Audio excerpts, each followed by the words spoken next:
सुनाई देगी मेरी ख्वाहिशें।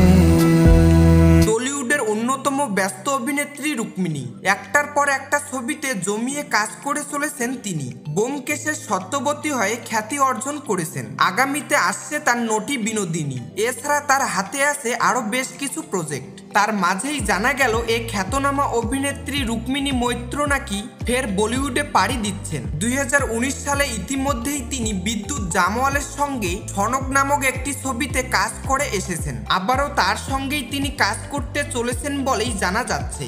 আর সেই ইঙ্গিত দিয়েছেন খোদ রুক্মিণী নিজেই। সম্প্রতি রুক্মিণী সোশ্যাল মিডিয়ায় একটি ছবি পোস্ট করেছিলেন, সেখানে তাকে বিদ্যুৎ জামওয়ালের সঙ্গে দেখা যাচ্ছে। এই ছবিটি পোস্ট করে অভিনেত্রী লেখেন, খুব শীঘ্রই দেখা হচ্ছে। আর এর থেকেই অনেকে মনে করছেন যে তাদের জুটি আবারও বড় পর্দায় ফিরছে, তারা আবারও একসঙ্গে কাজ করতে চলেছেন। তবে ছবির নাম কি হতে চলেছে তা স্পষ্ট হয়নি। তার অফিসিয়াল পেজের তরফে এই ছবি শেয়ার করে লেখা হয়েছিল যে এটি ছবির শুটিং এর পর তোলা, সেখানে দিল আর দোস্তি দুটোই একটু সনক থাকা প্রয়োজন। জলদি দেখা হচ্ছে।